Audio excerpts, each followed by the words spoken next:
God, I don't want to die like this, the little girl said, but a millionaire heard her and did something terrible. Comment telling me what you thought of this story, giving it a score from 0 to 10, and let me know what city you're watching from. I really want to know if you liked my story and get to know you better, so please subscribe to my channel to support my work. I'm counting on your help. The December heat was merciless that afternoon in rural Virginia. The asphalt of the country road connecting Willow Creek to Oakwood radiated waves of steam that distorted the landscape, creating trembling mirages on the horizon. It was in this desolate setting that a small, vulnerable figure caught the eye from afar. Emily Christopher, only 4 years old, was sitting in the middle of the road, her clothes dirty and torn, contrasting with the innocence of her face stained with tears and dust. Her brown hair clung to her sweaty face, and she rocked her body back and forth in a repetitive motion that revealed her despair. Between sobs that cut through the afternoon silence, her words echoed like a lament. God, I don't want to die like this. I don't want to die like this. Arthur Kingsley, 52, was driving his silver Mercedes-Benz down the road, returning from a business meeting in Oakwood. As the owner of Kingsley Agribusiness, one of the largest agricultural equipment companies in the region, he was accustomed to these routine trips between towns. His grey hair was perfectly combed, his Italian suit impeccable even after hours of meetings. But nothing could have prepared him for that sight. When he spotted the child in the middle of the road, his first impulse was to check if he was hallucinating. He slammed on the brakes, making the tires screech against the hot asphalt. The car stopped just a few feet from the girl, who didn't even look up, lost in her own world of despair. Arthur got out of the vehicle slowly, the air conditioning giving way to the suffocating heat outside. He approached the child cautiously, as if she were a wounded animal that might flee at any moment. "Little girl, are you okay? Where are your parents?" Emily looked up for the first time. They were brown eyes, large and expressive, but they carried a sadness too deep for someone so young. There was something in that gaze that made Arthur's heart ache, a strange familiarity he couldn't explain. For a moment, he felt as if he were looking at a ghost from the past. "Mommy and Daddy went away," she whispered, her voice hoarse from crying. "The bus crashed and they went away. Now I'm all alone." The child's words hit Arthur like a punch to the gut. He knelt on the hot asphalt, ignoring the damage it might cause to his expensive suit. "How did you get here, little one? How long have you been walking?" "I don't know," she replied, shrugging her thin shoulders. "Running away from the bad place they put me in. I walked a lot. My feet hurt." Arthur looked at the girl's bare feet, swollen and bruised. His rational mind told him to call the authorities. Child Protective Services, any responsible agency. But something stronger spoke in his heart, perhaps the memory of his own loneliness, perhaps the echo of a pain he knew all too well. "Are you thirsty? Hungry?" he asked, taking a bottle of water from the car. Emily nodded shyly, accepting the water as if it were the first act of kindness she had received in days. As she drank, Arthur noticed other details. A small, star-shaped birthmark on her left wrist, the way her eyes closed when she sipped the water, as if savoring every drop. "What's your name?" "Emily," she replied, returning the nearly empty bottle. "Emily, my name is Arthur. How about I take you to a safe place? You need food, a bath, clean clothes." The girl studied him for a long moment, her big eyes assessing whether she could trust this man. Finally, she nodded. Arthur helped her into the car, turning the air conditioning to full blast. During the drive to his mansion on the outskirts of Willow Creek, Emily remained silent, watching the landscape through the window as if memorizing every detail. Occasionally, she would murmur incomprehensible words or point to elements on the road that only she seemed to notice. Arthur's property was impressive, a two-story white colonial mansion surrounded by meticulously cared-for gardens and an estate of 12 acres. There was a swimming pool, a tennis court, and even a small artificial lake. All very beautiful, but empty of life, echoing the loneliness of a man who had lived there alone since the loss of his wife Carmen 5 years earlier. When they entered the house, Emily stopped at the door, her eyes wide at the grandeur of the place. The entrance hall had a double-height ceiling with a curved staircase leading to the second floor. Crystals hung from an old chandelier, creating small rainbows when the light touched them. "Is this where you live?" she asked, her voice echoing in the vast space. "It is. And as long as you're here, it will be your home too," Arthur replied, surprising himself with his own words.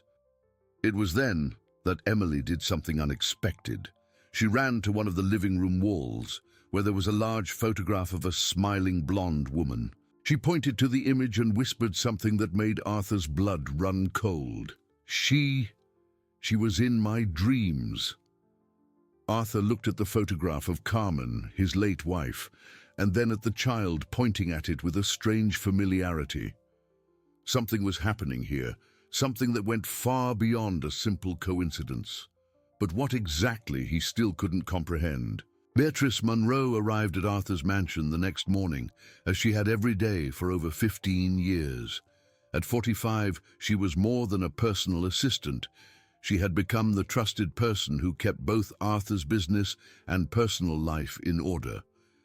Her black hair was tied in a neat bun, and she carried her brown leather briefcase full of important documents. When she entered through the side door that led to the office, she expected to find Arthur reviewing contracts, as he always did in the early morning hours.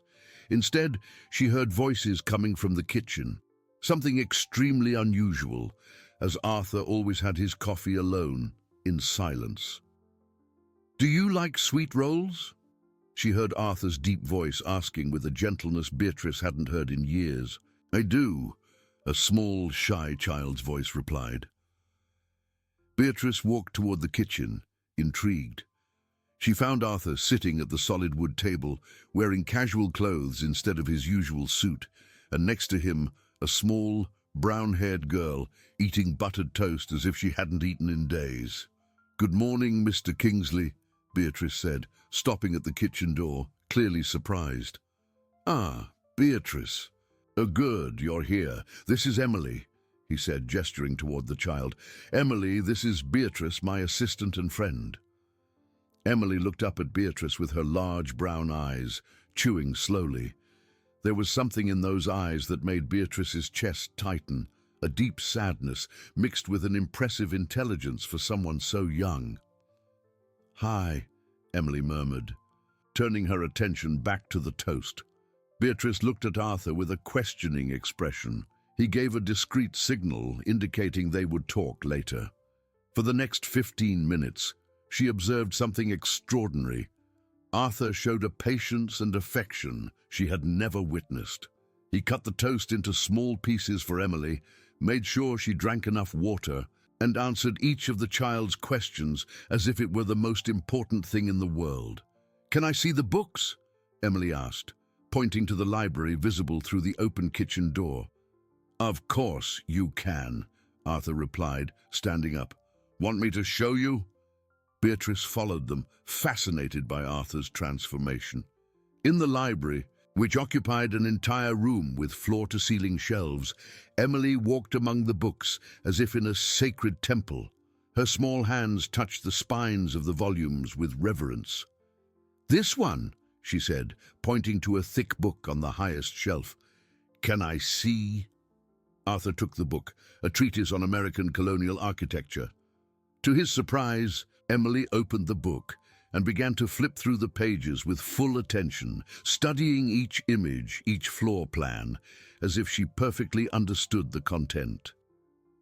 "Do you understand this?" Beatrice asked, genuinely curious.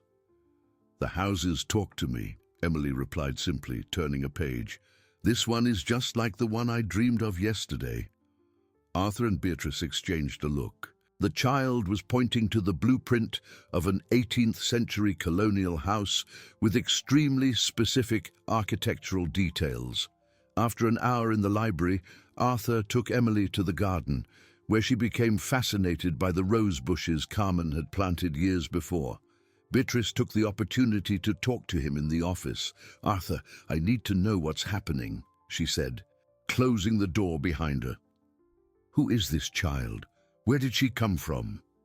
Arthur told her the whole story, how he found Emily on the road, what she had said about losing her parents in a bus accident, her escape from the temporary shelter. Beatrice listened with growing concern.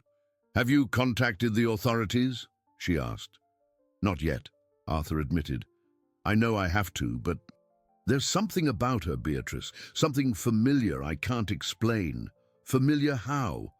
"The way she looked at Carmen's photograph last night, and this birthmark on her wrist. It's identical to the one Carmen had." Beatrice frowned. "Arthur, are you suggesting that?" "I don't know what I'm suggesting. I just know I can't just hand her over to the system like a lost object. She needs special care, someone who understands." "And you think you're that person?" Arthur was silent for a moment, looking out the window where Emily was playing with fallen rose petals. "Maybe, or maybe she's the person I need." Beatrice sighed. "All right, I'll start the investigation. I need her parents' full names, any documents she might have, information about the accident. If we're going to do this, we're going to do it right." "Thank you, Beatrice. I knew I could count on you." That afternoon, while Arthur worked in his office, Emily explored the house with a quiet curiosity. Beatrice watched her discreetly, impressed by the child's intelligence. Emily didn't touch anything without permission, but her eyes catalogued every detail as if creating a complete mental map of the property. It was late in the afternoon that something unsettling happened. Emily was in the guest room Arthur had prepared for her, drawing in a notepad he had found. When Beatrice went to check on her, she found her creating extraordinary drawings. Not the typical scribbles of a 4-year-old, but detailed and proportionally correct representations of parts of the house. "Emily, who taught you to draw like that?" Beatrice asked, sitting on the bed next to the girl. "Nobody," Emily replied without looking up from the paper. "I see things, and then they come out on the paper." "Do you remember everything you see?" "Almost everything. Sometimes things get mixed up in my head, especially about before the accident. But the houses, the places, those I always remember." Beatrice looked at the current drawing. It was the facade of Arthur's mansion, but seen from an angle Emily had never experienced, as if she had flown over the property. "Emily, have you been here before? Before yesterday?" The girl stopped drawing and looked at Beatrice with a confused expression. "I think so. In dreams, maybe, or maybe when I was very little. Sometimes I get confused about what's a memory and what's a dream." That night, after putting Emily to bed, Beatrice stayed in the office late, searching the internet for information about recent bus accidents in the region. She found a news report from 3 days ago. A bus traveling from a major city to Willow Creek had overturned on Route 459. 2 people had lost their lives, Mark Christopher, 35, and Anne Christopher, 32. The news mentioned they left behind a minor daughter. But when Beatrice tried to find more details about the Christopher family, she discovered something strange. There was very little information available about them. They seemed to have appeared out of nowhere about 4 years ago, with no prior history in any city in the region. It was as if the family had only started to exist when Emily was born. And that raised a disturbing question. If Mark and Anne weren't Emily's biological parents, who were they really? And more importantly, who was Emily Christopher really? The next morning, Beatrice returned to the mansion with a folder full of documents and a worried expression on her face. She had spent the entire night investigating, making calls to registrars' offices, hospitals, and public agencies. What she discovered left her deeply disturbed. Arthur was in the garden with Emily, watching her feed breadcrumbs to the birds. The child had woken up before dawn, as if unable to sleep for long, and showed a special connection with the nature surrounding the property. "Arthur, I need to talk to you," Beatrice said, approaching cautiously. "It's about Emily." "What did you find out?" he asked, keeping his voice low so as not to alarm the girl. "Mark and Anne Christopher were not her biological parents," Beatrice revealed, opening the folder. "I found the birth records, and there are huge inconsistencies. They registered Emily when she was almost a year old, claiming it was a home birth." Arthur felt a chill run down his spine. "What do you mean?" "There's no medical record of the birth. No hospital documents, nothing. It's as if they just showed up with a child and decided to register her as their daughter." Emily continued playing with the birds, oblivious to the conversation that was once again changing her reality. Her movements were delicate and precise, as if each gesture was calculated. "There's more," Beatrice continued, turning the pages of the documents. "I spoke with an employee at the Oakwood Registrar's office who remembered the case. She said the couple seemed nervous, as if they were hiding something, and Anne Christopher was crying the whole time."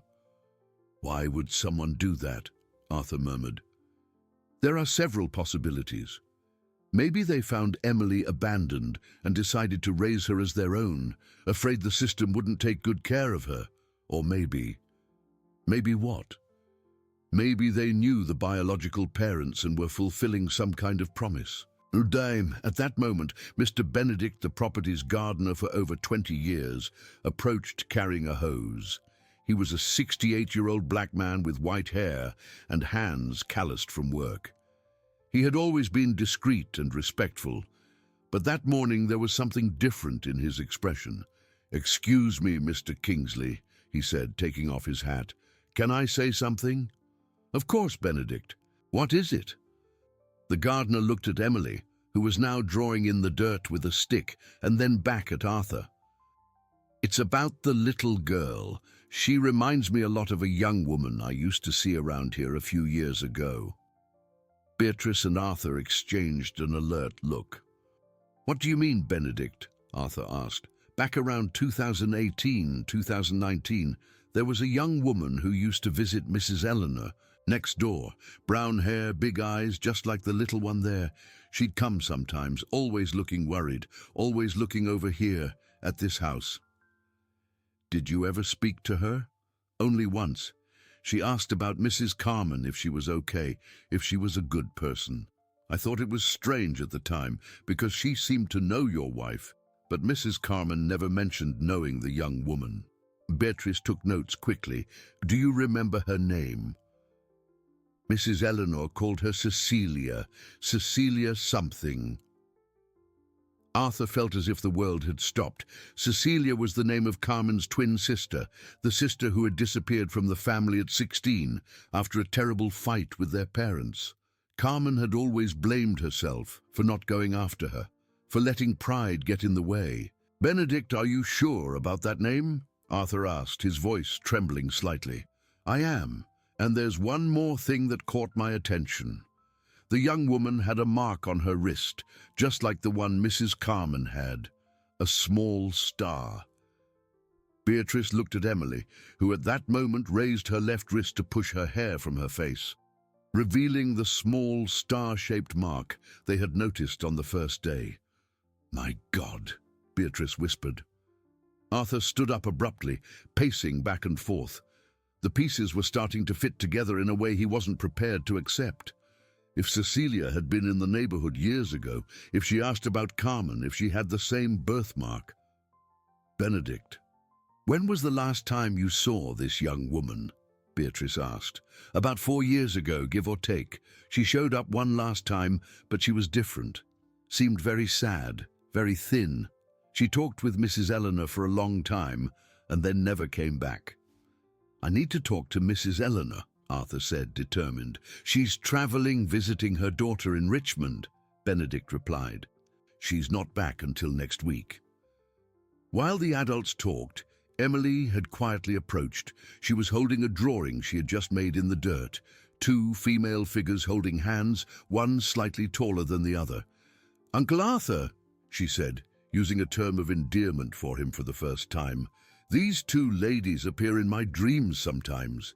They seem sad because they can't find each other." Arthur knelt to her level, looking at the simple but expressive drawing in the dirt.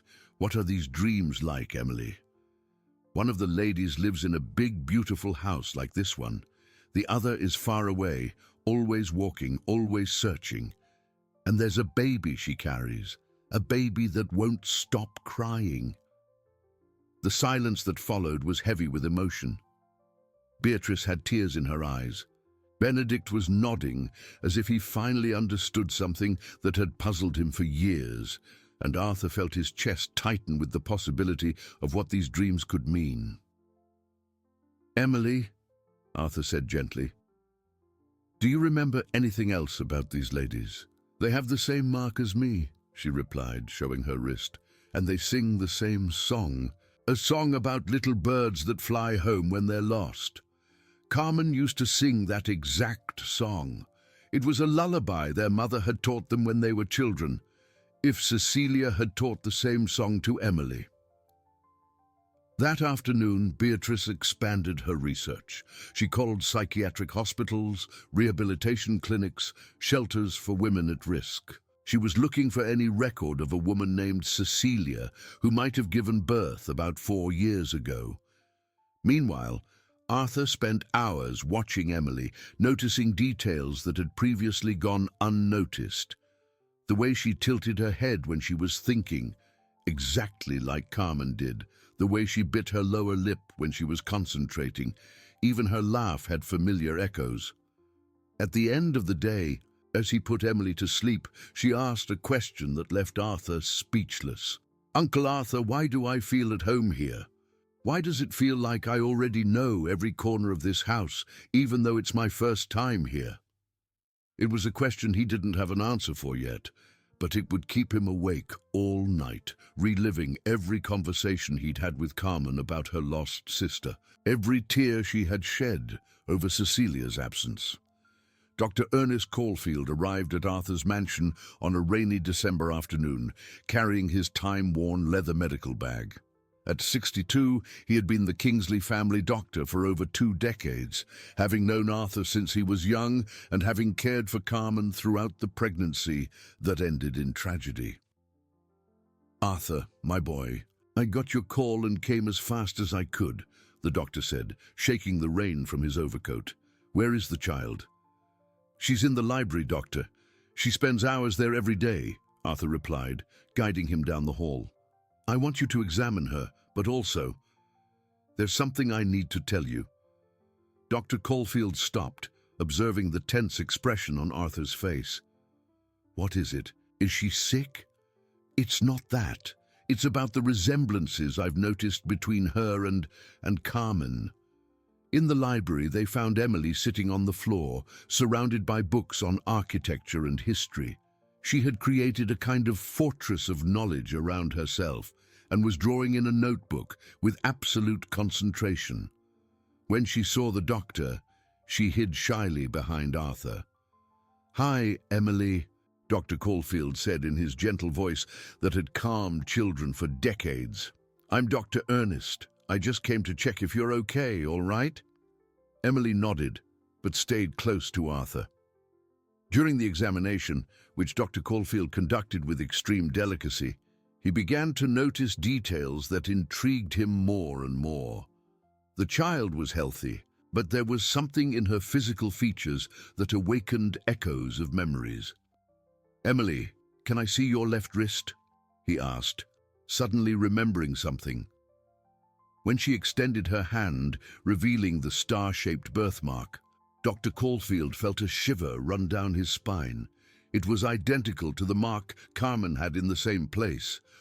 "Arthur," the doctor said, controlling his voice, "I need to speak with you in private." In the office, Dr. Caulfield closed the door and turned to Arthur with a grave expression. That birthmark. It's impossible for it to be a coincidence. I knew you'd notice, Arthur said, recounting everything he had discovered in the past weeks.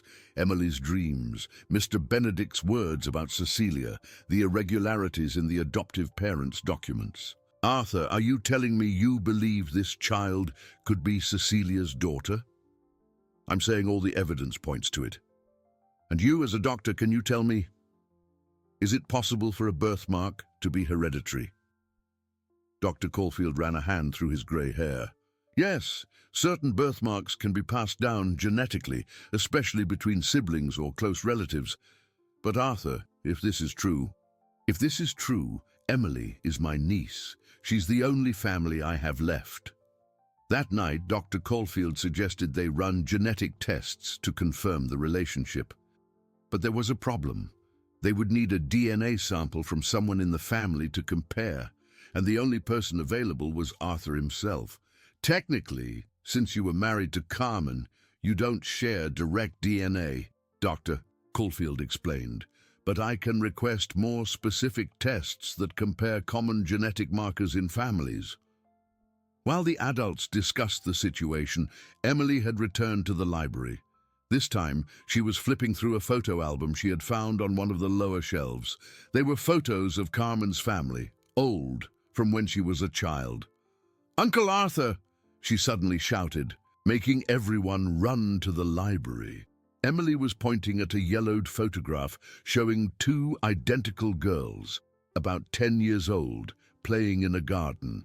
"This is the lady from my dreams," she said, pointing to one of the figures in the photo. Arthur's heart raced. The photograph showed Carmen and Cecilia in their childhood, and Emily was pointing directly at Cecilia. "Are you sure, Emily?" "I'm sure. She's the lady who carries the baby in the dreams, the one who's always looking for her sister." Dr. Caulfield watched the scene with both scientific and emotional fascination. "Arthur, children this age don't usually invent such elaborate and consistent stories. If she's really dreaming about Cecilia, it means she might have fragmented memories of her biological mother," Arthur completed. In the following days, while they awaited the test results, Beatrice intensified her investigations. She discovered that a woman matching Cecilia's description had worked as a housekeeper for the Silver family in Oakwood about 5 years ago. The information came through a Mrs. Rose, an acquaintance of Beatrice's, who kept in touch with several families in the region. "The Silver family moved to Atlanta 3 years ago," Beatrice reported, "but I got their phone number. Mrs. Silver remembers Cecilia as a very sad young woman who worked hard but always seemed to be running from something. Did she mention a child?" "Yes. She said Cecilia was pregnant when she came to work for them and that she gave birth at home. But one night she simply disappeared, leaving only a note apologizing and saying her daughter would be better off with other people." Arthur felt a tightness in his chest. "And the baby?" "The Silver family gave the child to a couple they knew, Mark and Anne Christopher, who had recently lost a baby and were desperate to have a child." The pieces of the puzzle were beginning to fit together in a painful way. Cecilia had worked in the region close to the house where her sister lived, but had never had the courage to make direct contact. She had watched from afar, asked neighbors about Carmen, but pride or fear had kept her from approaching. "There's one thing that bothers me," Dr. Caulfield said during a later visit. "If Cecilia was so close, why didn't she seek out Carmen directly? They were twins. They had a special bond." "Maybe she knew about Carmen's pregnancy and didn't want to cause more stress," Beatrice suggested. "Or maybe she was afraid of the family's reaction." Arthur remembered the last conversations he had with Carmen before her loss. She had mentioned strange dreams, feelings that someone needed her, moments when she felt as if Cecilia were nearby. At the time, he had attributed it to pregnancy hormones. What if Carmen knew? Arthur murmured. What if she sensed her sister's presence but couldn't do anything about it? A week later, Dr. Caulfield brought the preliminary test results. His serious expression as he entered the house already indicated the news would be significant. "Arthur, the tests confirm a familial genetic match," he announced. "Emily has genetic markers consistent with a direct relationship to Carmen's family. She is, very likely, Cecilia's daughter." The silence that followed was filled with complex emotions. Relief at finally having answers, sadness for the family tragedy, and an overwhelming responsibility for Emily's future. "Does this mean I'm her closest relative?" Arthur asked. "Legally, you have no automatic rights," Dr. Caulfield explained, "but morally and considering the circumstances, she's my responsibility," Arthur said firmly. "She's all that's left of Carmen's family. She's the daughter Cecilia entrusted to strangers because she was desperate. I won't abandon her now." That night, as he tucked Emily into bed, Arthur looked at the child's serene face and saw not just an orphan he had found on the road, but the embodiment of a family love story that had been interrupted by pride, fear, and misunderstanding. Emily was the second chance fate was offering to correct the mistakes of the past. Mrs. Eleanor returned from her trip to Richmond on a sunny January morning, finding Arthur waiting on her porch with an anxiety he couldn't hide. The 78-year-old woman, with white hair in a bun and still vivid blue eyes, received him with her characteristic hospitality, offering coffee and homemade cookies. "Arthur, my boy, what a pleasant surprise. How are you? I heard you have a child living with you now," she said, pouring coffee into delicate porcelain cups that had been in her family for generations. "That's exactly what I came to talk to you about, Mrs. Eleanor. It's about Emily and about Cecilia." The lady's face transformed immediately.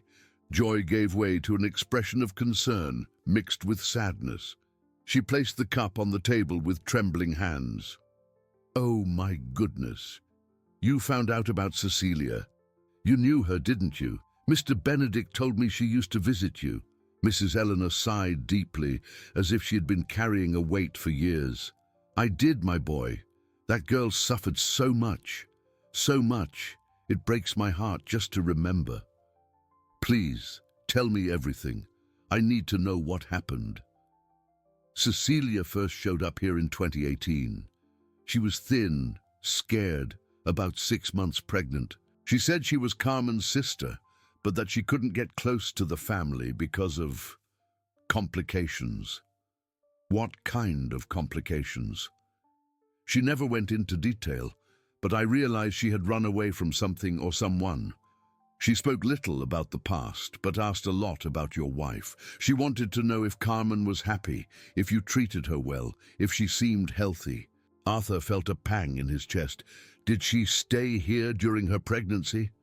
No.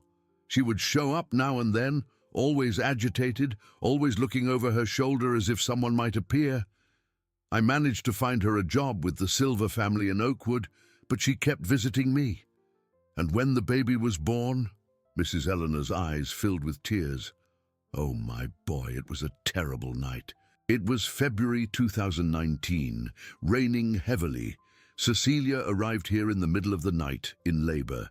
There was no time to get to the hospital. You helped with the birth. I did.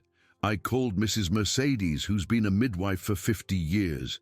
The baby was born right there in my living room, a beautiful, perfect little girl with a little mark on her wrist, just like the one Carmen had. Arthur closed his eyes, imagining the scene. And after, Cecilia stayed here for about 3 days recovering, but she was desperate, saying she couldn't stay, that it wasn't safe. She cried a lot, said she wanted her daughter to know her aunt, but that she couldn't risk it. Risk what? She never told me clearly, but she mentioned a man, someone who was looking for her. She was very afraid, Arthur, very afraid. And the child? Mrs. Eleanor wiped her eyes with an embroidered handkerchief. Cecilia asked me to find a good family for the girl. She said she couldn't raise her, that it would be dangerous. I knew the Christophers. They were simple, good people who had lost a baby not long before. I thought it would be a good choice. Did you participate in the handover? I did. We went to Oakwood together. Cecilia held her daughter for hours, singing that song their mother used to sing. Then she handed the baby to Anne Christopher and ran off. I never saw her again. The silence stretched between them, heavy with sadness and regret. Arthur processed all the information, feeling Cecilia's pain as if it were his own. Mrs. Eleanor, do you know if Cecilia left anything? An object? A letter? She did, she said, standing up slowly. Wait here. The elderly woman disappeared into the house and returned a few minutes later carrying a small wooden box. Cecilia gave me this before she left. She said to keep it, that maybe one day someone from the family would come looking. Arthur opened the box with trembling hands. Inside, he found a simple wedding band, a faded photograph of two identical girls embracing, and a folded paper with the careful handwriting of someone who had learned to write with difficulty. The letter was addressed to my sister Carmen, who was always better than me. Carmen, if you're reading this, it means something happened to me or they finally found our daughter. Yes, our daughter, because she has your eyes, your kindness, your intelligence. I named her Emily, like the name you always said you'd give a daughter. I lost you out of pride and foolishness when we were teenagers. I ran away from home thinking I knew better than everyone, and I ended up in hell. I spent years trying to come back, trying to find the strength to ask for forgiveness. But when I finally got close, you were married, happy, building a family. I didn't have the courage to ruin your happiness by showing up like a ghost from the past. I watched from afar, seeing how you shone, how your husband loved you. You deserved all that joy after so much suffering I caused. When I found out I was pregnant, I knew I couldn't raise this child. Not in my circumstances, but I also knew she deserved to know you, to grow up near you, even from a distance. If anything happens to me, please, take care of her. Teach her about our family, about how inseparable we were as children, about how you were always the best of us. Tell her that her mother loved her more than life itself, but that sometimes love means letting go. Your sister who never stopped loving you, Cecilia. Arthur finished reading the letter with tears streaming down his face. Mrs. Eleanor watched in silence, also moved. She really loved Carmen, Arthur murmured. She loved her very much, always spoke of her with affection, with longing. She said Carmen was the light of the family, the one who had the courage to stay and face their parents when they fought. And you never told Carmen any of this? Cecilia made me promise not to. She said Carmen deserved to live in peace, without carrying the weight of her mistakes. But now that they're both gone, maybe it's time for the truth to come out. Arthur folded the letter carefully and put it back in the box. Mrs. Eleanor, do you have any idea where Cecilia might have gone after this? I don't, my boy. She mentioned something about going north, maybe to another state, where she knew some people. But that was 5 years ago. She could be anywhere, or she could be lost forever, Arthur completed.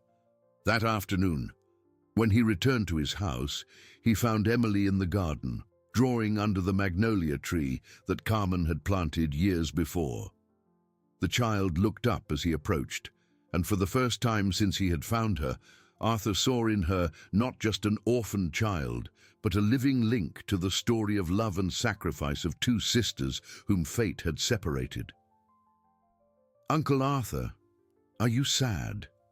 Emily asked, observing his expression. A little one, but I'm also happy. Why? Because I finally understand where you came from, and because now I know you always belonged to this family, even before we found you. Emily smiled, that smile so reminiscent of Carmen, and returned to her drawing. This time she was drawing 3 figures, 2 adult women and a child in the middle, all holding hands under a tree full of birds.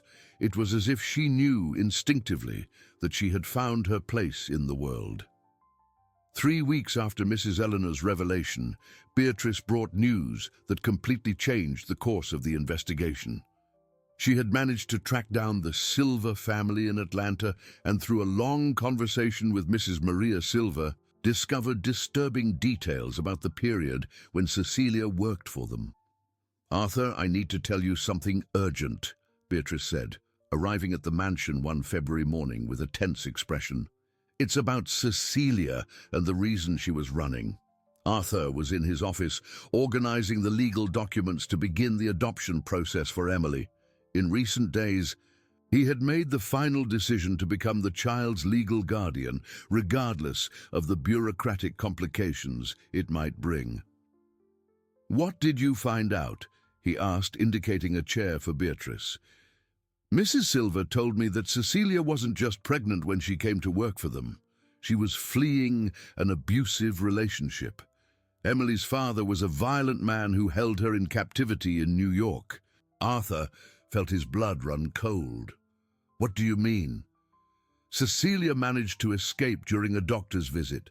The man had relaxed his guard because she was pregnant, and he thought she wouldn't try to escape in that condition. But she took an opportunity and disappeared." "And did he look for her?" "He did. Mrs. Silva remembers a man who showed up at their house a few times, asking for a pregnant woman matching Cecilia's description. They denied knowing her, but they were frightened." Beatrice opened her briefcase and took out some notes. "His name is Richard Stone, 45, owner of a mechanic shop in New York. He has a record of domestic violence and threats." "My God," Arthur murmured. "Cecilia was protecting Emily from him." "Exactly, and there's more. Mrs. Silva said Cecilia mentioned that the man had threatened to hurt anyone who helped her. That's why she couldn't approach Carmen. She was protecting her sister." Arthur stood up and began to pace the office. The pieces of the puzzle were finally fitting together, revealing a story of terror and sacrifice he hadn't imagined. "Beatrice, could this Richard still be a danger? That's what worries me most. If he finds out where Emily is." At that moment, they heard the sound of laughter coming from the garden. Emily was playing with Mr. Benedict, helping him plant flower seedlings that would bloom in the spring. The child had completely adapted to the house's routine and showed a genuine joy that contrasted sharply with the state in which Arthur had found her. "She can't know about this," Arthur said, watching Emily through the window. "At least not now." "I agree. But we need to take precautions. It might be wise to increase security on the property." Arthur nodded, but his mind was already working on other possibilities. If Richard Stone was truly a threat, he would need more than security guards. He would need allies, people willing to protect Emily at all costs. That afternoon, Dr. Caulfield made his weekly visit to monitor Emily's development. The child had gained weight, her eyes shone with new life, and she showed an increasingly impressive intelligence. She was learning to read with an ease that surprised everyone. "She's extraordinary," Dr. Caulfield commented, watching Emily solve a complex puzzle in the library. "I've never seen a 4-year-old with this capacity for concentration and memory." "Is it hereditary?" Arthur asked. "Probably. Carmen was always very intelligent, and from what you've told me about Cecilia, she also showed above-average ability." During the routine examination, Dr. Caulfield noticed something that worried him. Emily had some small scars on her back, marks that were not related to the bus accident. "Arthur, I need to talk to you," he said after finishing the exam. In the hallway, Dr. Caulfield showed him discrete photographs he had taken of the marks. "These scars are old, from when she was a baby. They look like cigarette burns." A fury grew in Arthur's chest. "Are you saying someone intentionally hurt her?" "It's a possibility," The marks are consistent with physical abuse. They could have been made by the biological father before Cecilia managed to escape. Bastard, Arthur muttered, clenching his fists. There's something else, Dr. Caulfield continued. Emily sometimes talks in her sleep. Beatrice mentioned that she screams at night. During some nightmares, this could be trauma from very early experiences. That night, Arthur decided to do something he hadn't done in years. He went into the room that had been Carmen's, a space he kept exactly as she had left it. He opened the closet and searched through her things until he found what he was looking for, the diary Carmen wrote in religiously. He flipped through the pages of her last months of life, looking for any mention of Cecilia or strange feelings, and he found it. January 15th, 2019. I had that dream again. Cecilia was calling me, saying she needed help. I always wake up with a terrible feeling, as if something bad is happening to her. Arthur says it's pregnancy hormones, but I feel it's more than that. January 28th, 2019. Today, when I passed by Mrs. Eleanor's house, I had the strange feeling that Cecilia was nearby. It's impossible, I know, but a twin's heart doesn't lie. I've been trying to find her for years, but it's as if she vanished from the world. February 10th, 2019. I woke up in the middle of the night feeling that Cecilia was in danger. I cried a lot. Arthur tried to console me, but I can't explain this connection I have with my sister. It's as if a part of me is bleeding somewhere far away. Arthur closed the diary with tears in his eyes.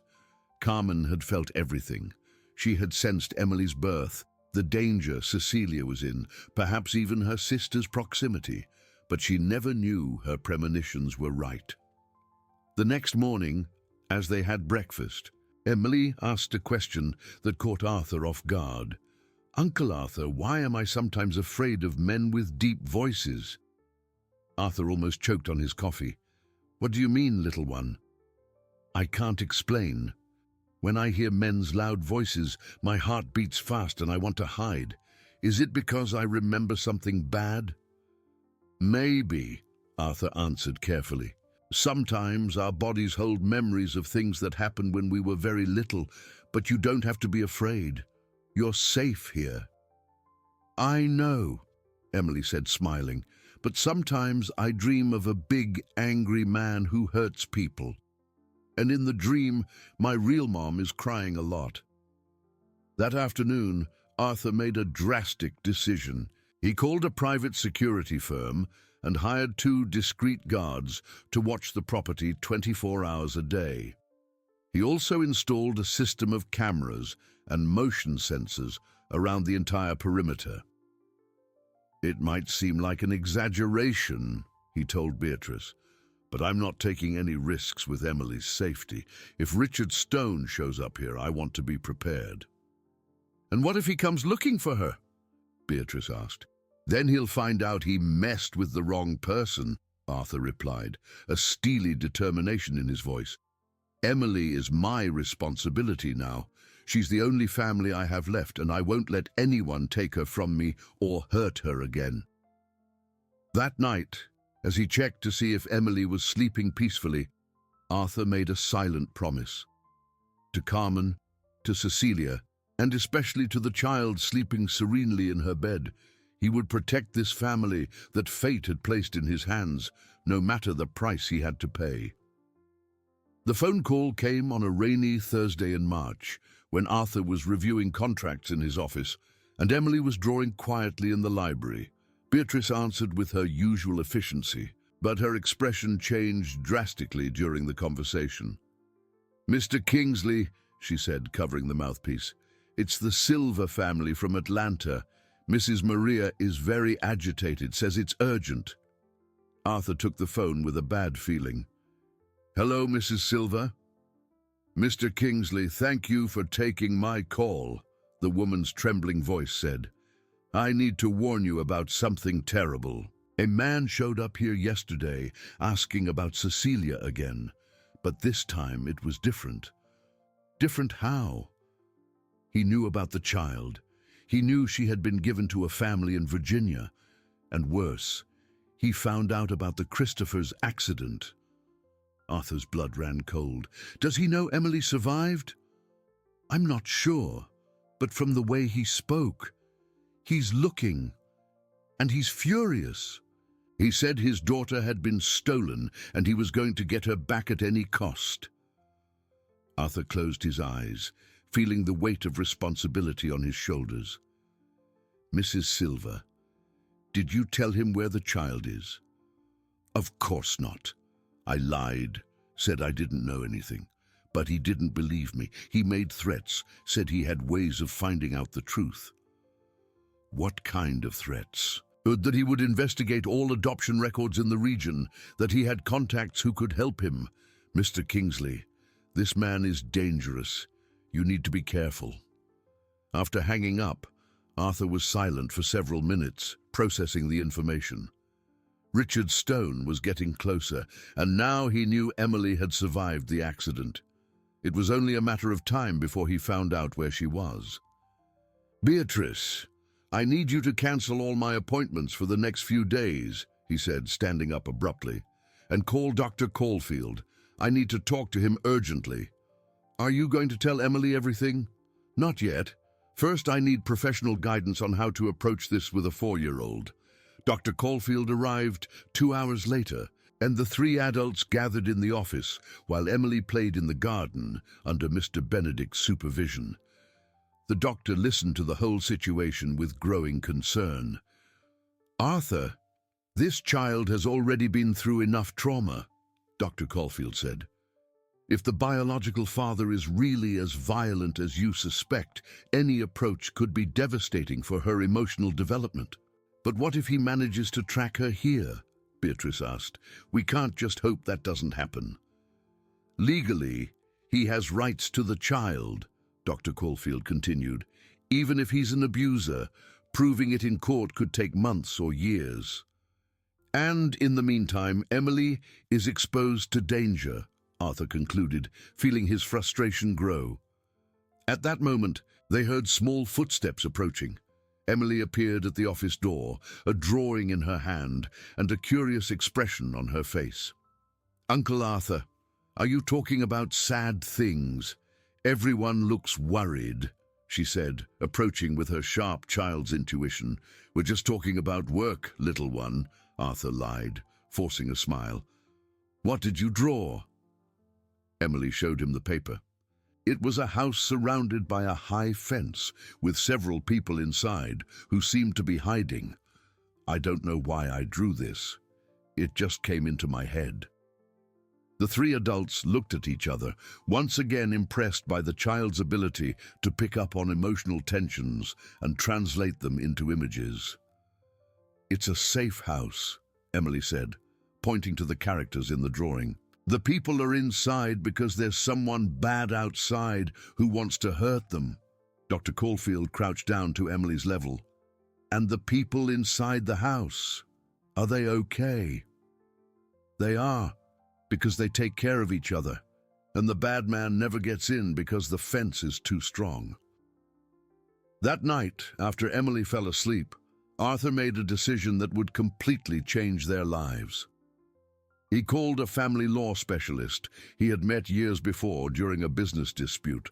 Mr. Silverman, I need an urgent consultation about adoption and child protection, he said. It's a complex situation involving an abusive biological father. I can see you tomorrow at 9, the lawyer replied. Bring all the documents you have about the child and the evidence of abuse. The next morning, Arthur went to the office of Mr. Robert Silverman, a 55-year-old man with an impeccable reputation in family law. The office occupied a colonial building in the historic center of Willow Creek, with shelves full of legal codes and a serious but welcoming atmosphere. Mr. Silverman, the situation is this, Arthur began, recounting the entire story from meeting Emily on the road to Richard Stone's threats. The lawyer took detailed notes, asking specific questions about chronology, documents, and evidence. When Arthur finished his account, Mr. Silverman was silent for a few minutes, analyzing the information. "Arthur, you have a strong case for emergency guardianship," he said finally. "The child was abandoned by the biological father, raised by third parties, and is now under your protection after the loss of her adoptive parents. The history of abuse further strengthens your position. But what if he shows up claiming paternal rights? We'll have to prove that contact with him poses a risk to the child. The scars documented by Dr. Caulfield are important evidence, but we need more." "What kind of evidence?" "Witnesses who saw the violence, medical records of the biological mother, any documentation that proves the pattern of abuse. A psychological evaluation of the child would also be useful."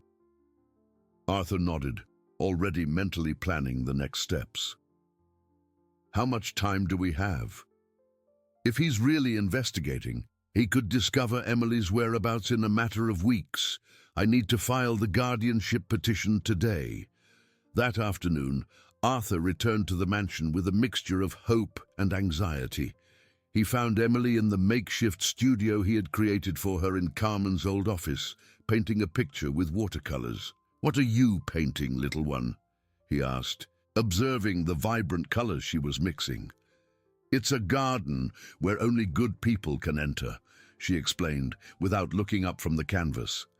"It has a magic door that only opens for those with a clean heart."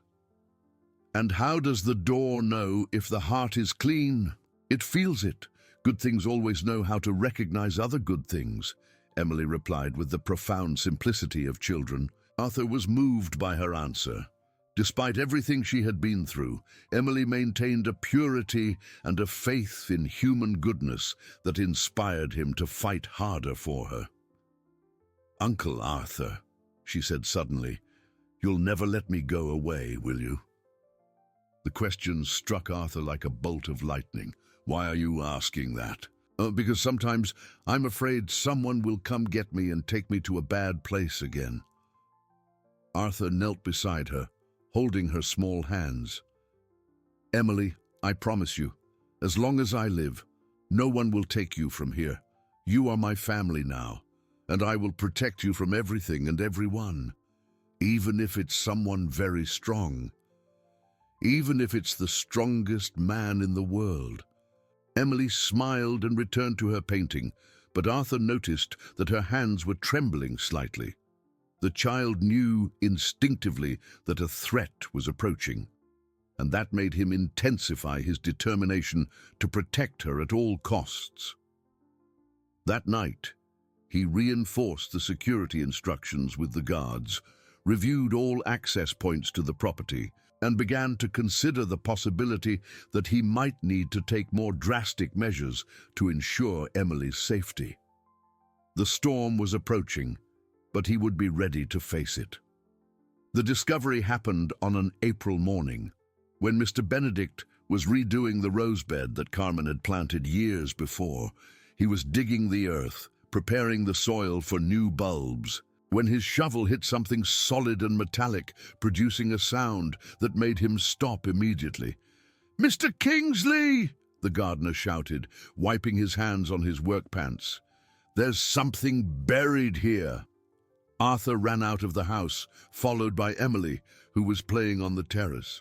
When they reached the garden, they found Mr. Benedict kneeling beside a small hole, from which the corner of a dark metal box emerged. "What is it?" Emily asked, curious as always.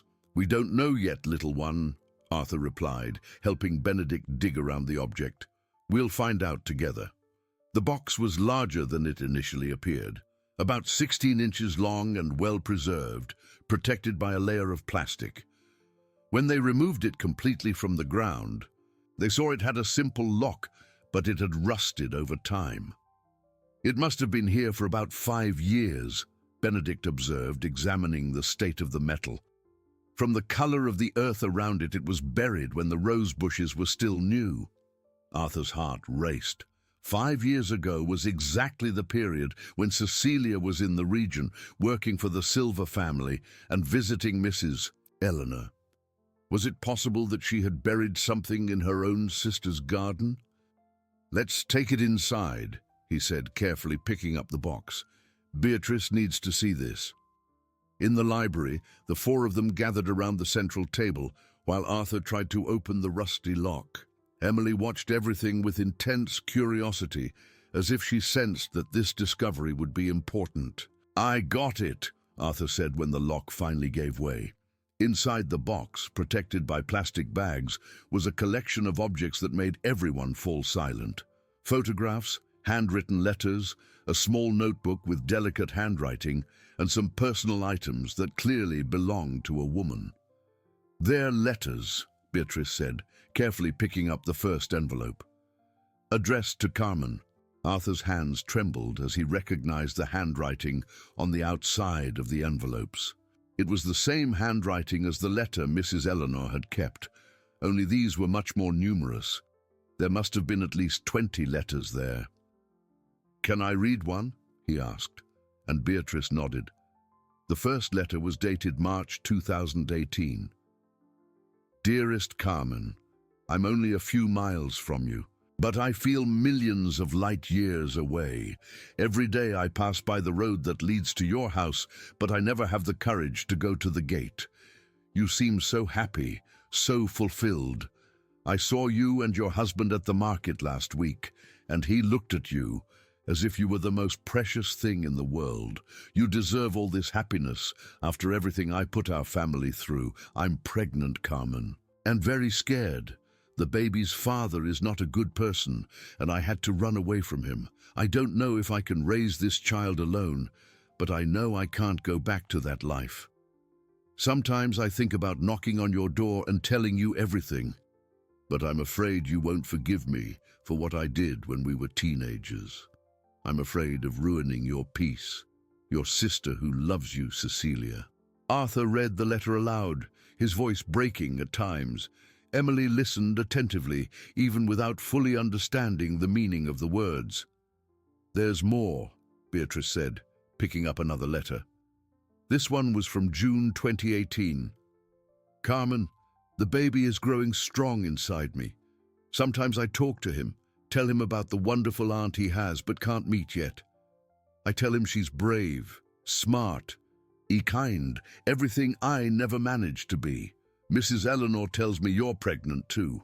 Our children will be cousins and will be born around the same time. This makes me happy and sad at the same time.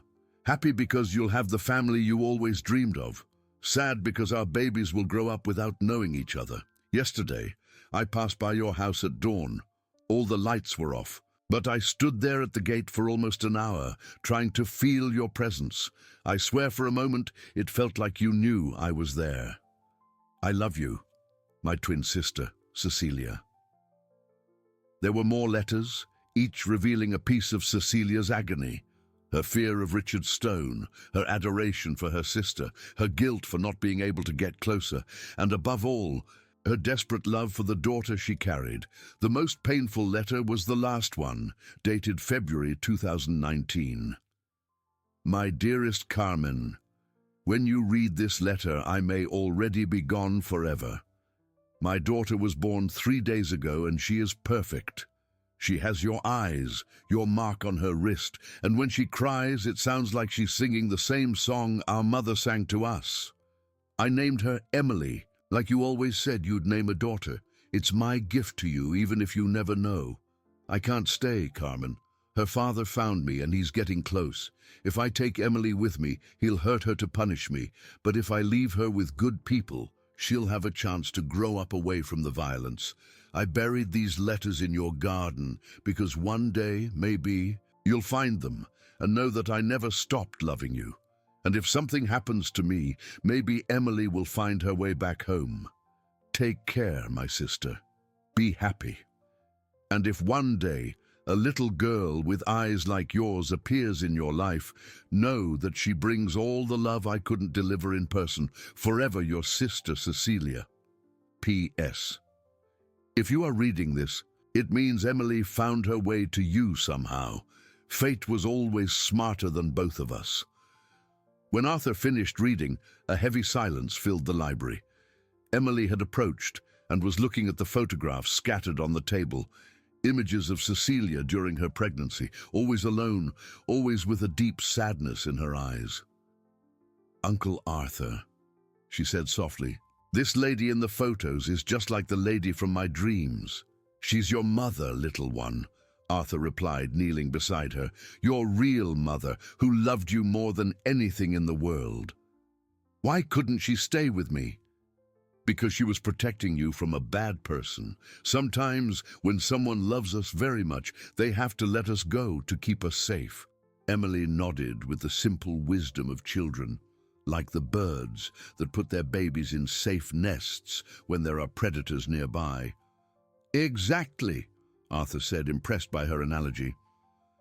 Beatrice had continued examining the contents of the box and made a discovery that changed everything again. At the bottom, wrapped in fabric, was a small digital recorder. "Arthur, there's a recording here," Ulysse said, showing him the device. With trembling hands, Arthur turned on the recorder. The voice that came from the speaker was soft, musical, but filled with pain. "Emily, my dear daughter, if you are listening to this, it means you managed to find your real family. Your Aunt Carmen is the most wonderful person in the world, and her husband Arthur is a good man who will take good care of you. I wanted to stay with you, my little one. I wanted to see you grow up, teach you to draw like our family always knew how, tell you stories about our grandmother who painted birds. But sometimes love means letting go. You are strong, smart, and special. Don't let anyone tell you otherwise, and always remember, you were born from love, even if that love had to hide. Mommy loves you forever, Cecilia." When the recording ended, Emily was crying silently. They were not tears of sadness, but of a complex emotion that mixed longing, love, and finally, understanding. "Now I understand," she said, wiping her eyes. "My mom left me here so I could find you. It's like she knew I would need a new family." That night, Arthur knew that it didn't matter what Richard Stone tried to do. Emily had come to him through a plan carefully orchestrated by the love of a desperate mother and by a fate that always knew where she belonged. The girl was not just a child he had found on the road. She was the embodiment of the dreams of two sisters, the link connecting past and future, and the proof that true love always finds a way home. The confrontation came on a May afternoon, when the leaves were beginning to turn yellow and a cool breeze announced the coming winter.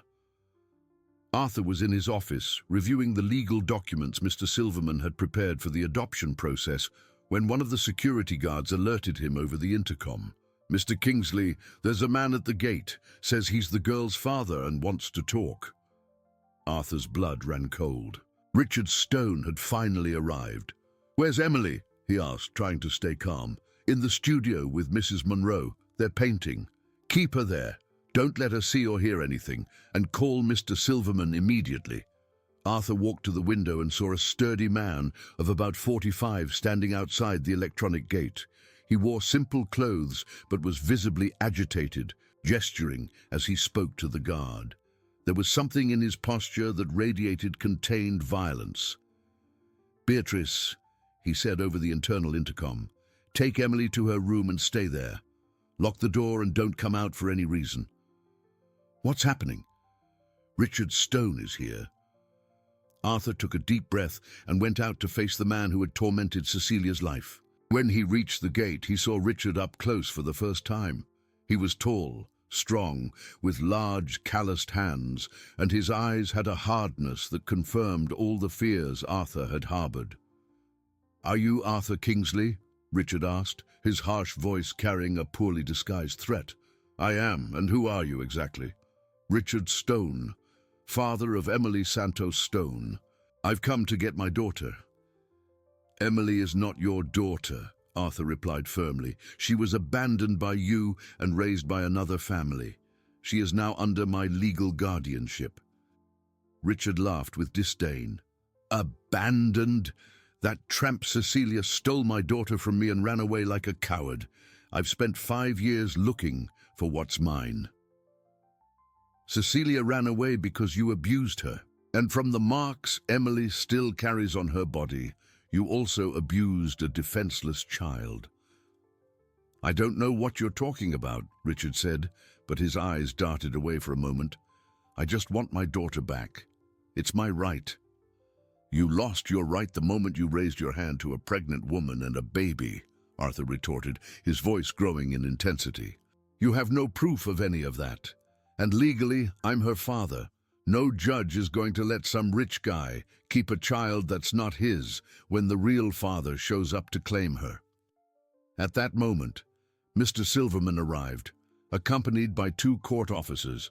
Arthur had asked him to bring legal reinforcement, anticipating exactly this kind of confrontation.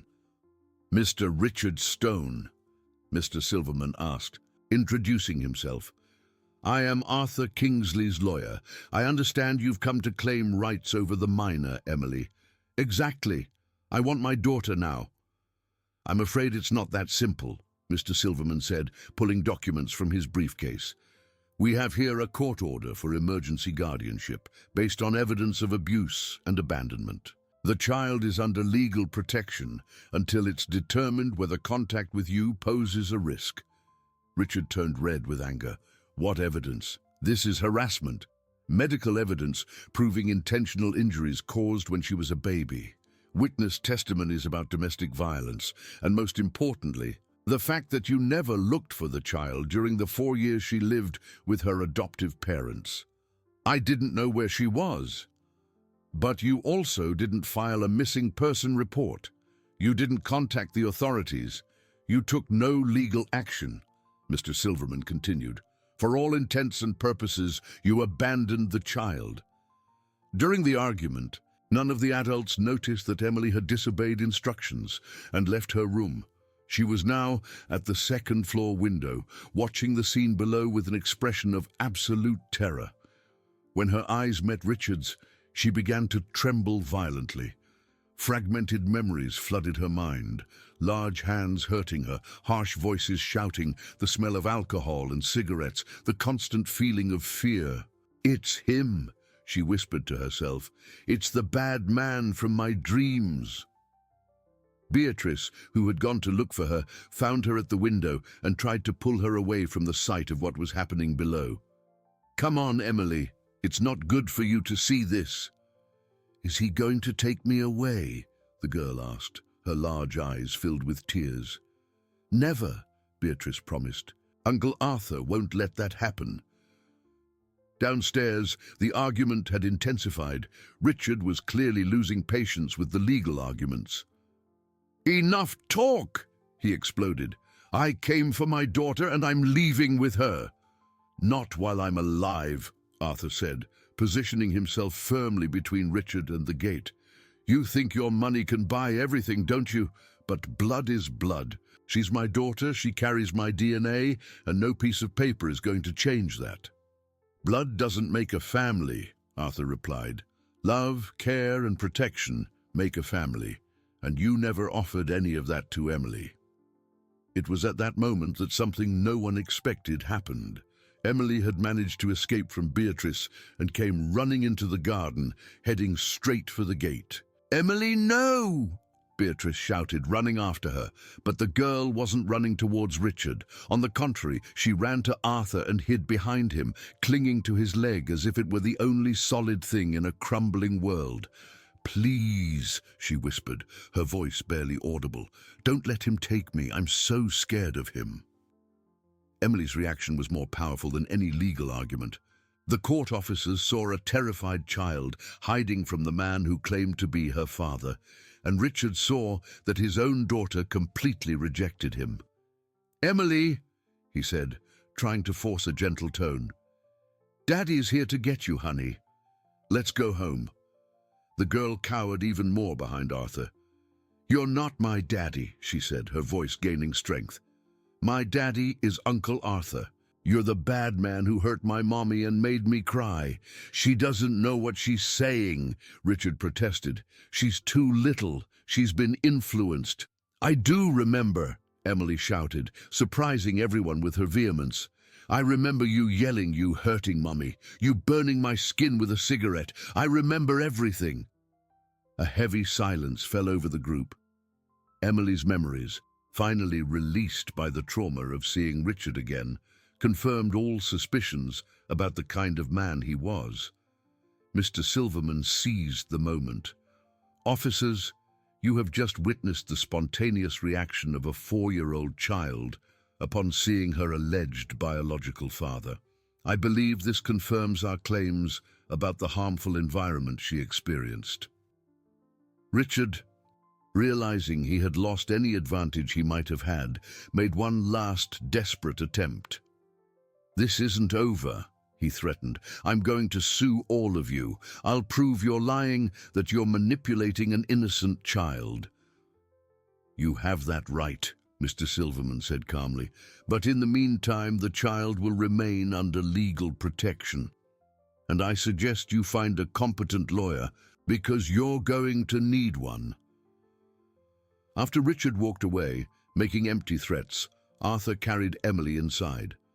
The girl was emotionally exhausted, trembling from the effects of having faced her deepest fears. "Uncle Arthur," she said as he put her in bed, "he really can't take me, right?" "Never," Arthur promised, kissing her forehead. "You're safe here, forever." "What if he comes back?" "If he comes back, we'll be ready, but I doubt he will. Men like him are cowards. They're only brave when they attack helpless people." That night, as Emily finally slept peacefully, Arthur knew the battle was far from over. But he also knew he had won the most important war. Emily's heart had chosen where it wanted to be, and no court in the world could change that. 3 months after the confrontation with Richard, life at the mansion had returned to a peaceful routine. But Arthur knew the calm was only apparent. Mr. Silverman had warned him that Richard had hired a lawyer and was preparing for a legal battle that could last for years. It was on an August morning, with Emily's 5th birthday just a week away, that Beatrice received a phone call that would change everything once again. She was organizing the preparations for the birthday party when the phone rang. "Arthur," she said, a confused look on her face after finishing the call. "It was from St. John of God Hospital in Richmond. They're looking for relatives of a patient named Cecilia Santos." Arthur's heart stopped for a moment. "Cecilia? Our Cecilia? From what I understood, yes. The woman was admitted to the hospital 2 weeks ago in critical condition.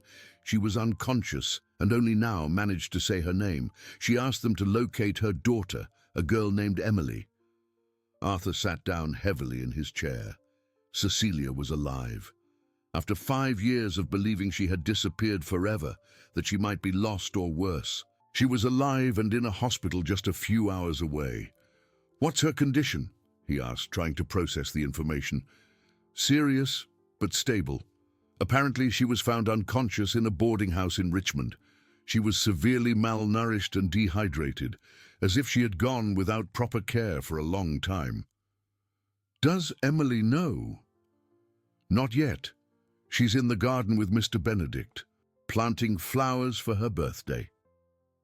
Arthur ran his hands over his face. How could he tell a 4-year-old child that the mother she believed she had lost was alive but sick? How could he explain 5 years of separation and suffering? "Beatrice, get the car ready. We're going to Richmond. And Emily? She's coming with us. She has the right to see her mother, if she wants to." An hour later, the 3 of them were in the car, heading down the highway to Richmond. Emily had received the news with surprising calm, as if a part of her had always known this day would come. "Uncle Arthur," she said during the trip, "is my mummy very sick?" "She is, little one, but the doctors are taking good care of her. Will she get better?" "We hope so. And if she gets better, will she want me to live with her?" The question Arthur had most feared had arrived. "I don't know, Emily. We'll see how she is and talk to her when it's possible." "Can I choose where I want to stay?" Arthur looked in the rearview mirror at the girl's serious face. "What would you choose?" "I want to stay with you, Uncle Arthur, but I also want my mummy to be close to us. Can she live in our house too?" The simplicity of the solution proposed by Emily deeply touched Arthur. A 4-year-old child had found an answer that the adults hadn't considered. St. John of God Hospital was a large modern institution in downtown Richmond. Dr. Mark Oliveira, the physician in charge of Cecilia's case, received them kindly, but his face showed concern. "Mr. Kingsley, the patient is in a delicate state. In addition to severe malnutrition, she shows signs of deep depression and psychological trauma." When she woke up, the first thing she said was her daughter's name. "Can we see her?" "You can, but I need to prepare you. She's very thin, very fragile. It can be shocking, especially for the child." Dr. Oliveira led them down the hall to a reserved wing of the hospital. Through the room's window, Arthur saw a woman he barely recognized. Cecilia was unrecognizably thin. Her brown hair had lost its shine, and her skin had a sickly pallor. But when she turned her face toward the window, he saw the same eyes as Carmen, the same mark on the left wrist that Emily carried. "Mommy," Emily whispered, pressing her face against the glass. It took Cecilia a few moments to focus, but when she saw the child on the other side of the window, her features transformed completely. Tears began to stream down her face as she tried to sit up in bed. "My daughter," she murmured, extending a trembling hand toward the window. "Emily, my little one." Dr. Oliveira opened the door to the room and allowed them to enter. Emily ran to the bed and climbed on carefully, hugging her mother with a gentleness that showed her emotional maturity. "Mommy, I found you," she said, nestling into Cecilia's thin chest. "Or you found me. I'm not sure how it happened, but we're together now." Cecilia cried without being able to speak, holding her daughter as if she were the most precious thing in the universe. When she finally managed to control her emotion, she looked at Arthur. "You're Arthur," she said, her voice weak but filled with gratitude. "Carmen's husband. You took care of my daughter." "I did, and I will continue to," Arthur replied, approaching the bed. "But now you're here. We'll take care of you too." "Darn, I don't deserve it," Cecilia whispered. "I abandoned her. I ran away like a coward." "You protected her," Arthur corrected. "You did what any brave mother would do to keep her daughter safe." In the days that followed, while Cecilia slowly recovered in the hospital, a new family dynamic began to form. Arthur made the daily trip between Willow Creek and Richmond, always taking Emily to visit her mother. Dr. Oliveira explained that Cecilia had spent 5 years living on the streets and in cheap boarding houses, always on the run, always afraid Richard would find her. She had developed serious mental and physical health problems, aggravated by the guilt of having abandoned her daughter. "She needs specialized care for a long time," the doctor explained. "Psychological therapy, nutritional monitoring, a stable environment to recover." "Can she recover completely?" Arthur asked. "With proper care and a lot of love, yes, but it will be a long process." It was during one of these conversations that Emily, listening from the little chair where she played with dolls Arthur had brought, made an observation that resolved all doubts. "Doctor, if my mummy needs care, she can live with us. Our house is big, there's lots of space, and Uncle Arthur takes very good care of the people he loves." Dr. Oliveira smiled at the child's wisdom. "And you, Emily, would you like your mother to live with you?" "Of course. Then she can meet Mr. Benedict and Beatrice and see my studio and the birds in the garden. And she can see the letters she wrote to Aunt Carmen that we found buried." Cecilia, who heard everything from her hospital bed, began to cry again. "You found the letters?" "We found them," Arthur confirmed. "And we understand everything. We understand why you couldn't get close to Carmen, why you had to leave Emily, why you disappeared. You don't have to carry this guilt alone anymore." 2 weeks later, Dr. Oliveira discharged Cecilia on the condition that she receive constant care and regular medical follow-up. Arthur had transformed the guest room into a comfortable suite with a view of the garden where Emily played, allowing Cecilia to watch her whenever she wanted. On the day they arrived at the mansion, Mr. Benedict had prepared a bouquet of flowers from the garden. Beatrice had cooked Emily's favorite dishes, and even Dr. Caulfield was present to welcome the new family member. "Welcome home," Arthur said, helping Cecilia out of the car. "This was always your home too, even when you didn't know it."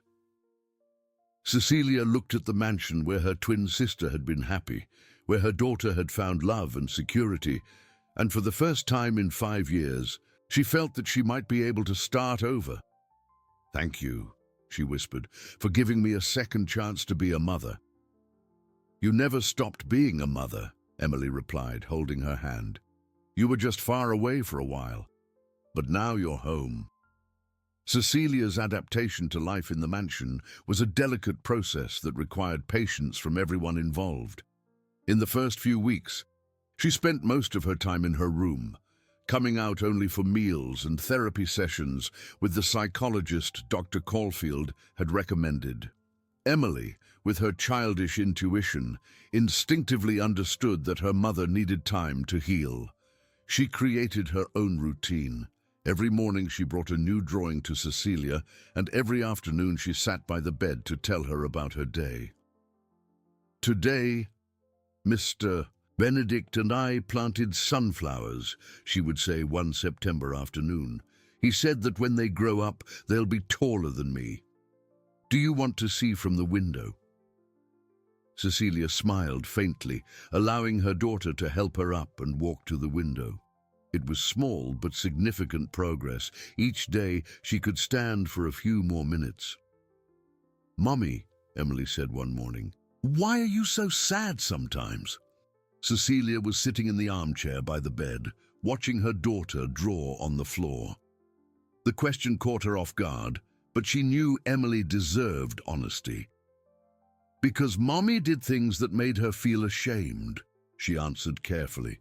"And sometimes, when we remember bad things, we get sad. Like when I remember the bad man." "Exactly. But you know what I've learned? When we share our sadness with people who love us, it gets smaller." "That's why I always tell Uncle Arthur everything," Emily said. "He always hugs me when I'm sad, and then I feel better." During this period, Arthur proved to be not only a dedicated father to Emily, but also a fundamental support for Cecilia. He never pressured her to talk about the lost years, never showed impatience with her slow recovery. "Arthur," she said one night when he came to check if she needed anything before bed, "I'll never be able to thank you enough." "You don't have to thank me," he replied, adjusting her quilt. "Your family, your Carmen's sister, Emily's mother, taking care of you is taking care of my own family. Carmen was lucky to have you. I was the one lucky to have her, and now I'm lucky to have you both." Cecilia was silent for a moment. "You know I loved her more than anything in the world, don't you? Carmen was always the better of us. Not better, different. You were complementary." It was then that Cecilia made a revelation that explained a lot about her relationship with her twin sister. "When we were kids, I was always the rebel, the one who questioned everything, who challenged our parents. Carmen was the obedient one, the studious one, the perfect daughter. But she protected me. Whenever I got into trouble, she found a way to help me. And when you fought, it was over a boy. I was 16 and thought I was in love with an older guy our parents didn't approve of. Carmen tried to warn me about him, said he was no good, that he just wanted to take advantage of me." Cecilia paused, the memories clearly painful. "I didn't listen. I said horrible things to her, accused her of being jealous of my happiness. The next night, I ran away from home with him. And what happened? I found out Carmen was right. The guy really was no good. He took me to New York, promising a wonderful future, but ended up abandoning me as soon as he realized I wasn't as naive as he thought." "Why didn't you go back home?" "Pride, shame, fear of admitting that Carmen was right and I was wrong. I spent years living off temporary jobs, always thinking I'd go back home one day when I had made it in life.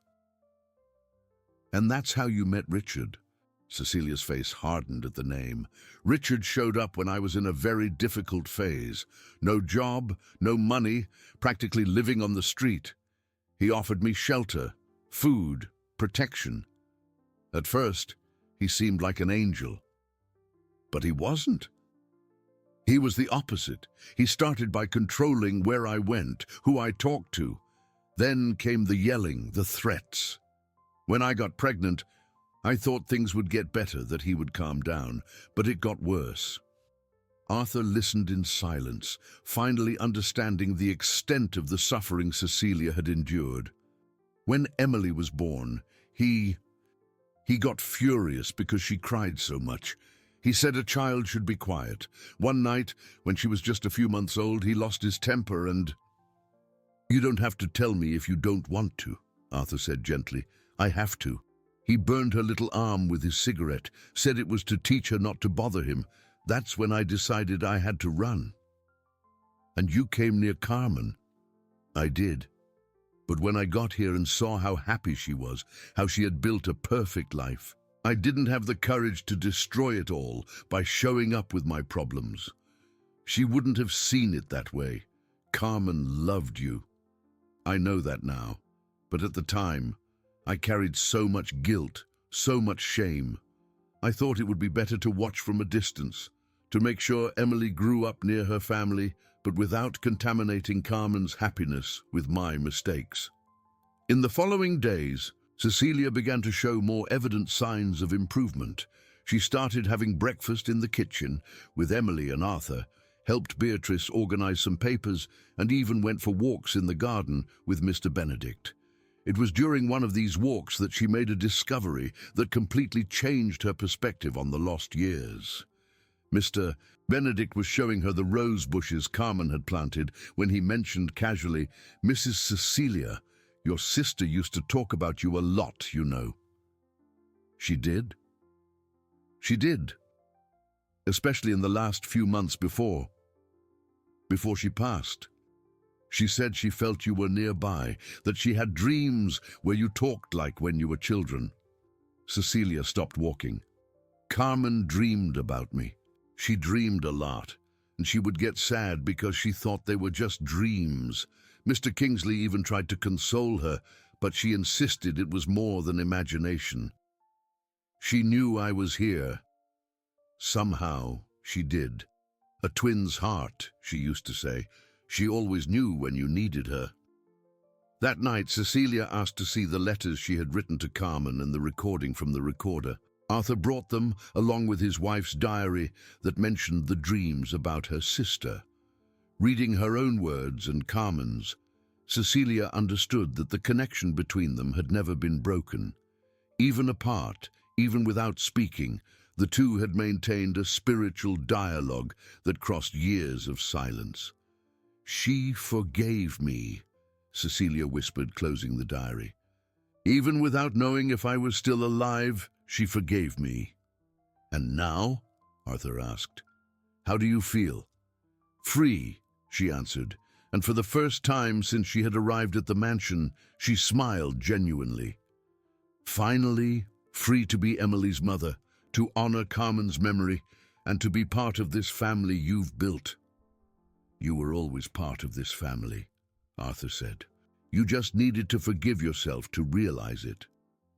That night, Emily slept for the first time in her mother's bed, nestled in Cecilia's arms, as Cecilia sang softly the same lullaby that Carmen used to sing. And for the first time in 5 years, Cecilia felt she was truly home. The call from Mr. Silverman came on a December morning, exactly 1 year after Arthur had found Emily on the road. The news he brought would forever change the destiny of the family that had formed so unexpectedly. "Arthur, I have news about Richard Stone," the lawyer said, his voice carrying a satisfaction he couldn't hide. "He has dropped his claim for custody of Emily." "What do you mean, dropped it?" "Apparently, the case's exposure and the investigation into his past brought other problems to light. The IRS has opened an investigation into tax evasion at his workshop, and more domestic violence allegations have emerged from other women. A huge sense of relief washed over Arthur. Does that mean... It means there are no more legal obstacles to the final adoption of Emily. You can formalize the guardianship and legally become her father. And Cecilia, as the biological mother, she needs to sign the documents agreeing to the adoption, but considering she lives with you and fully supports the decision. It won't be a problem. Thank you, Mr. Silverman. Thank you for everything. When Arthur hung up the phone, he found Cecilia and Emily in the library, where they had made a habit of spending their mornings together.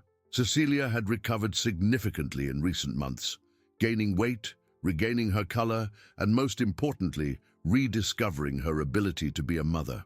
"I have important news," Arthur announced, sitting beside them. "Good or bad?" Emily asked, looking up from the storybook Cecilia was reading to her. "Very good. Richard has given up trying to take you away. We'll never have to worry about him again." Emily nodded naturally, as if she had always known this day would come. But Cecilia covered her face with her hands, finally freeing herself from a fear she had carried for 5 years. "It's over," she whispered. "It's really over." "And there's more," Arthur continued. "Now I can officially adopt Emily if she wants. She would be my daughter on paper, too." "I want to!" Emily exclaimed, jumping from her chair. "But Mommy Cecilia is still my mom too, right?" "Of course she is," Arthur assured her. "You can have 2 parents, me and your mom Cecilia. We'll be an official family." "And Aunt Carmen?" Emily asked with her sharp perception. "What will she be?" Arthur and Cecilia looked at each other, moved by the maturity of the question. "Carmen will be your aunt in your heart," Cecilia replied. "The aunt who prepared this house for you to arrive, who chose the man who would become your father, and who is watching over us from heaven." That same day, something none of them expected happened. Mrs. Eleanor showed up at the mansion, carrying an old box and a mysterious expression. "Arthur, my boy, I brought something you need to see," she said, placing the box on the living room table. "I found this while cleaning the attic yesterday." Inside the box were old photographs of Carmen and Cecilia's family, including some from when they were babies. But what drew the most attention was a sealed envelope with the name "For Cecilia" written in Carmen's handwriting. "Your wife gave this to me 5 years ago," Mrs. Eleanor explained. "She said if Cecilia ever came back, I should deliver it, since you're both here now." Cecilia opened the envelope with trembling hands. Inside was a letter Carmen had written a few months before she died. "My dearest sister, if you are reading this letter, it means you have finally found your way home. I know you are alive. I know you are near because my twin heart never stops feeling you. I don't know why you can't get close, but I understand you must have your reasons. Maybe you're afraid I won't forgive you for what happened when we were young. If so, stop torturing yourself. I forgave you the same day you left. In truth, there was never anything to forgive. You were just a teenager following your heart. I've been dreaming of you every night.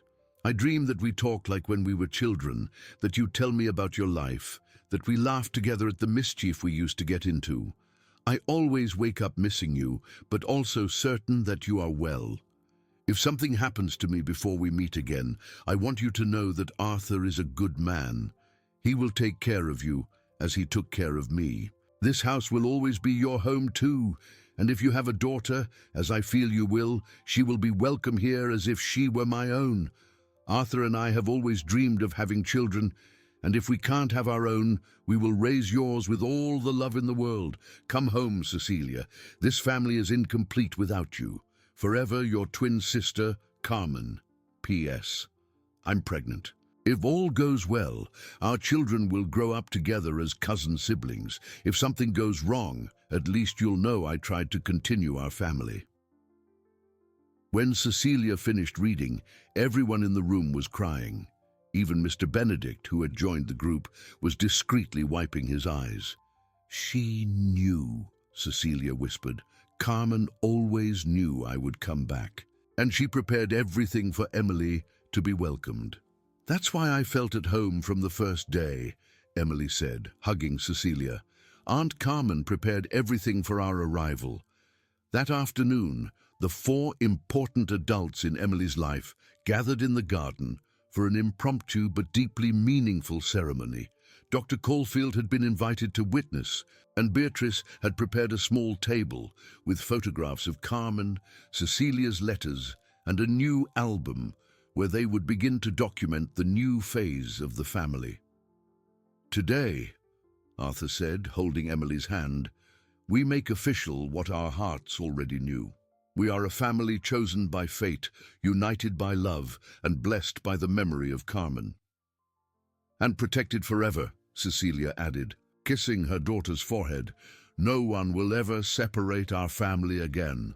Dr. Caulfield, as the family doctor for so long, made a point of recording that moment.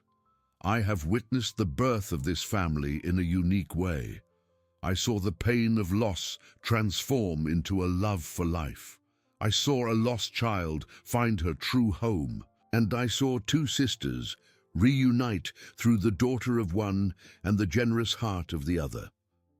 As the sun set over Willow Creek, Emily was in the studio Arthur had created for her, working on her most ambitious piece yet, a large painting depicting a yellow house surrounded by flower gardens, where several figures lived in harmony: Arthur and Cecilia as parents, herself as the daughter, Beatrice as the aunt of her heart, Mr. Benedict as her adoptive grandfather, Dr. Caulfield as her godfather, and in the sky, a winged female figure representing Carmen watching over everyone.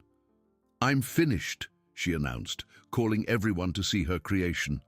When they saw the painting, they realized that Emily had managed to capture not only the reality of her new family, but also the magic of how it had been formed through losses that turned into encounters, pain that turned into love, and a destiny that knew how to unite the right people at the right time. "It's perfect," Arthur said, hugging the girl who had completely changed his life. "It's our story," Cecilia agreed, finally at peace with the past and hopeful for the future. And it was true.